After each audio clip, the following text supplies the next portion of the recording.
هفدما كبتايبتجي مجرى أصيبونا بيواندين تركيا تجار رجيم أساتت نوفا سوريا دا بحث تيكران حتى أفليدان بتايبتجي سر نافجان هسد وكا بتايبتجي سركردين هسد يونجي بهادي ما جابتكن بجن ديارة ركفتن نهيني بتايبتجي سر ليدان تركيا جبوي سروان نافجان تجار سوريا هناش برهندجي روسيا جي بجيريا دا في مجرى أمزلة تربح سكين بدر ملا رشيد بسفورة بيواندين نيف دولتي جي اسطنبول ديال مدبا برز بدر أردمي أبا زور سباس كون ديال مدنا جاري أصيبونا بيواندين تركيا وسوريا تشتكى بيا واقع ينجي بتني نافچين دستي هسدي دا افتشن وسطنا بلاف كرن راستيا كوصف زحمته بطيبه تجي تركيا بشتي في دجاتي هميا دا صلاة أسد بيت بيوانديات ديال أصيبكت تما بود تماشوان مهجا تبع باش بي سپاسیاوت کنش بو به جبو بشتربونیش براستی يعني ناف دولتي دتي ناسكرين يعني دانستاندني ناف دولتي دتي ناسكرين حرتم برجواندية ولاطة او ان ايجي بيشت كبن قبل اب استا انا تشتي خياد كل برشعبي مد دانستاندنا تركيا وريجيم اسدي جنفكي جياي دي نا او قيسي كسكي او قيسي بلز تخمينات كر يعني كسكي دانتاني برشعبا لي خيايق شهم بيشتي قالك روشي جيبون ناف جهاني يعني قالك بويريق هاتن وكا مثلا اوكرانيا كورونا وكا مثلا اذربيجان وارمينيا وقالك بويريق هاتن ليبيا افانا تبع وكما بيجن نظامك او لك كاريني نو دهريمي دبي ابابك يعني ام دنارن نبس مثلا انا تركيا قابن قلكي بلز افيتن جبر ام كارن بيجن كشتنك ودجمنايه كي دريش بودناوي وبشار الاسد يعني نابرا بعد صالاد جبروا باش بشتي في دجاتيا ده صالان نو كبروجي تركيا تشي يعني بشتي اصيبونا بيوانديت جرجيمو اسد بروژه چیه؟ ما بس توانو چیش آسایبونا پیوندیو؟ يعني هيك ما بس تواني ايه سركه اول ويدك الهريمه باكوريا سوريا نهلن هبونيه امر الواقع يعني بيك بو اداره ذاتيه اخو سريا ديمقراطي جيبو يق بمين ابيكي حري سركه الجم تركي كواري ايه مثلا او لكاريه دي اوجد هبونا قصدي دي قلويدك يا بيدي قلويدك ابايا احري سري وينادك شيء تشتكي ددواهي او مثلا بنابراي وكم ظانن هندري تركيا دجي مثلا بنابرا قلكي انا دجايت يا بنابرا الجهان يجي بلند ابايا نتايبتي افيدكي ابانا تب وقت جنب بحث روشكي هندري سوري دكن ناب يعني متحده لما دست خدا فيجي دي امريكا خو قلكي جيبك شاندي ولاتي ايه خبي دي هز جيبك شاندنه ابانا دهم هالبجارتنه ورده همشي قدروشا ابوريا تركي نيغانا تيد شي بمن باركي قلكي جران ايش بيقولوا دتشتي سركه هن يكجي مثلا هسدي قصدي ويكجي مثلا ابوري وهالبجارتن و روشا بيدي تركيا بخويجي وقت افانال برچا بن تركي بين البيت كيجي جم وقت من دولتي لدنرن قابب آلية چارە سەرکردنا روشا سوريا فتنن يعني وكم ظانن 5 سال يعني منظومات دولية سيستمات دولية خستي دست روسيا دق او دستانا دبود سوچي دبود وانا دق او ريبه برتيا روشا سياسيين سوريا چارە سريا سياسي سوريا كش دست جنيف دركتمو افاهانجي قد هي لحر ولاتك البرجوانديه خو بهتر بلز بقره بريز بعد تبحث مثلا بنابرك يعني اوجل زورن وكا كورتك فشوري جيتي بكورينج برانبري اوروبا حتى برانبري امريكا يجي عليه تركيا فبس از جاري بحث اوبوزيون بكم السردما اصيبونا بيواندين تركيا ورجيم اوبوزيسيون سوريا برف كيفا يعني دي تستكملت نوفي اوبوزيون يعني دي اوبوزيون جدي بيواندي اصيب كاب مجبوري يعني انا تشتاق اوبوزيسيون سوري شخب يعني قال لك برشنه اريل برشعب مرو كواليسيون سوري هي وهزي عسكري هن ابانا هن دناب لواتيكرن لید هندره کوالسیون گلک مرویج هف جدا هن یا گلک رخصنش هف جدا هن لی بهزبونی هی یعنی دی کوالسیون سوریه ده اف بهزبونی هی وقتی گم بحثا وکشاندنه کی ناف دولتی روشا سوریه نی سیاستیت کن او وکشاندنه امریکایی یا دولات اوروپایی و اوا هاجی هیچ باندورا بس باندورا ترکی به یا چند ولات دنی هبن گل سر معارضه و اپوزیسیون سوری هبه جبر ولات دنه ما اکتیفن دوینادی یعنی کسی دنه ما اکتیفن وقتی ترکی بی آلیف هر بلکی معارضه زو قبول نکه اپوزیسیون یعنی نه اپوزیسیون سیاسی بخزو قبول نکه ل اپوزیسیون خلق السر عرضه یعنی امزان نزی 6 مليون انسان دهندره ادلب بود من د مرتالا فرات دود عالیه دواناد هنه دوا هرماد هنه اب انسان هانی قدوی دکت اف 6 مليون اگ باگر اسد و رژیم بعث بهاتن شوطاندن و گرا قل في رژیم برنگه کی ولوهب دو و گرینن از نبا ورم اب انسان السر عرضه قبول بکن ولو بلز يعني واناجي نشان دا يعني تشش دستوانات اف 6 مليون تو بحث که اگر اپوزیسیون سیاسی نشد تشتکی بکت اپوزیسیون سیویل دی چه دستوانات ده بد کار بینه چه کار تک دستوانات ده يعني تشتكي قال لك ده استواد تكرتنا براستي تقدر استواد شبيدي هجمار وانا يعني وقت هجمار 6 مليون انسان اوانا بام جيكي تقبول لكن مترسيه او لكاري درت كان يعني اف 6 مليون انسان هان خو بيشاندانه مزن شيكن خل سينور ناخن يا او يريشي ريجيم اسد وخر بكن يا او واه او تشيكل ويدكت نافندل ور اس يا عسكري بن يا مدني بن او تخن بن دست خدو بما شورشك نوتشكر يعني مديسا هريمي خو خصن من دست خد يعني قال لك ما ترسيد كفن هوليد وقت اف خلك سر عرضي قبول لكن يعني او جيدان نيشاندن روسيا جي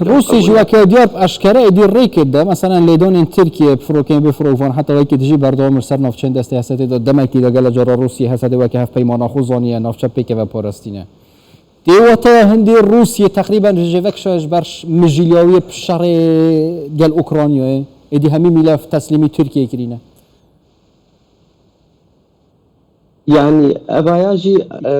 بنت هي تشتكي جوينا خويا كري بس نجي روسيا تمامي خوجي كشاندي روسيا برل سوري وقت زورا اوبوزيسيون حيا قبر نبهزكي عسكريني مزنبر يعني براستي بهزكي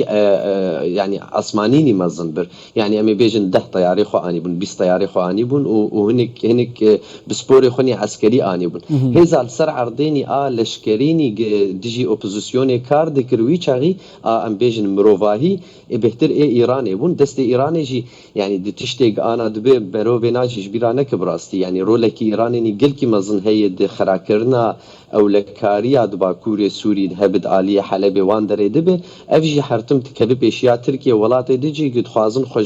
خوشفي ملف هان جوي دوسي هاني خلاص كن ودست خوجي بكشني جبر ايران حرتشتي بكار اني دوي هري هان جبر له نروسيا تنبو ايق دست بكرن ايريشي اوبوزيسيون كرن مرون كار بيج روسيا خوك شاندي انا بتماهي سوري جبر او هزا خود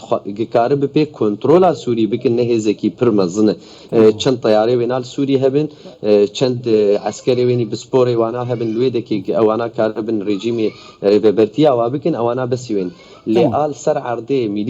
ميليس وإيجد نافندري هجمارا مروفاهي بري أو كارن شرابكن وجبهة فكن أوانا إيرانين وأوانا الباشكوري حلبي وان دراجي قلكن يعني أفجي إيريش السر تركيا جيد بن قلك جوانا إيران تيدي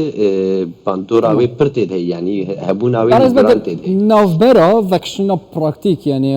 لشكري أمريكا ابن فاكشناوي جالية سياسي و نوفا سوريا دا بس يعني هرگاف امریکا اروپا جی گوتیه اوا بشار اسد که رژیم اسد که توانین شرندجی سیویلا دهان هزارا خلق کشتن میلیونا کشبر و در بدر بین وجا اگر پیوندین ترکیه گل رژیم اسد آسایی بین وی وقتی هلوست امریکا اروپا البرانبر ترکیه ده چه بد حتی اگر برجام دینوانشی پیگ وهبن يعني حياة أنا أمريكا ناخواز برنجة كيولو قلكي رسمي فورمولو بيوندية بأسد رتشي ببن إيتو ولاته ده لو نم وقت دسبيكا قوتني من أخافتني من بيد سبيكر با يعني اف نورمال كرن اف بيوند آوا يعني جنوب پەیوەندیە ئاوا بکن بە ئەسەد رە نەئیرۆ دەست پێ کردی یعنی ئەف 4 ساڵ هەنێک وڵاتێن عەرەبی هەبوون گاڤن گەلکی خورت ئاڤێتن سەر ئالیە ئەو ئەسەد هەر بکن گەلێک داخوازی هەبوون ینی وەختێک ترکیە لێ دنەڕێ ژە ئالیکی vê va welatên dihene ev tişt kirin û tiştek bi serê wan nehat yanî û ev welatê han te ewlekariya wa ji ber te ewlekariya wanî navxweyî yan tê berjewendiya wanî aborînî ê mubasher ê direkt bi hebûna esed vê yanî ti tehdeyîl wan nedihat yanî hinek welatê ê xelîc bin ya hinek welatê aliyê Cezayir wan nabin bana gelek avêtin ê Tirkî wextê em dibêjin rewşa Sûrînî navxweyî wek rewşa wê 4 milyon û nîv insan jî li birin ê wextê dît ev welatê han gavna davêjin bi aliyê wirvê û dît ti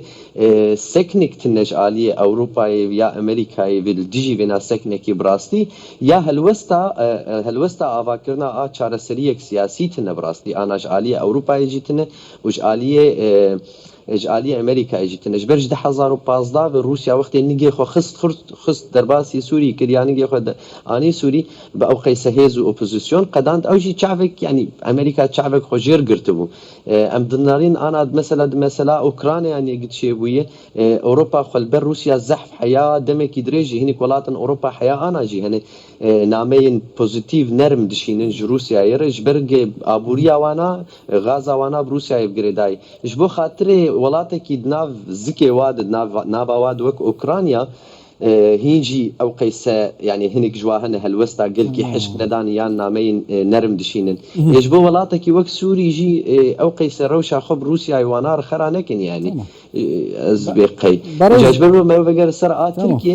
ترکێژی لێ تەوی دنەڕێ و ئەس بێقەی گاوی خۆلگۆر بێت داێتر سەر ترکی و مەبەستە ترکی مەسەنەوەکی گەلە جۆرەتی بەحسکردن وان کۆرە هەمیات کەژ بووی و دیسە هەڵبژارتنەوەدا سەرکەوە چونکی هەدەپەژی و سۆزرد کە باشە دەستێویژی چەر ناوچەی مەسەنەن سووریە داد ناوە عێراقی دا چوزانم هەر جایکی حتا vêjarê gotiya wet amadene serokê Rusya û Ukraynayê bîne Îstanbulê civînê pê bikin ji wî agirberstekê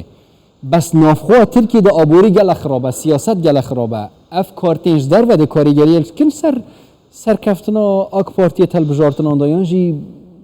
fayde naket yani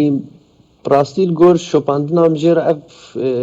yani operasyonê berê wekemê bêjin al ser Efrînê biya a heyal ser Serêkaniyê wa jî belkî rolek wana heba di helbijartinê de li gor yani hem em gelekî mesela qesedê û operasyona jî bi helbijartinê tenê digirêdin bi rastî ez vê qey erê rolek wana heye bes rolek heyê wextê em dibêjin ew civîna a ewlekariyê Tirkiye a hemik esker û siyasetmedar wal hevrûdinên ewana gelekî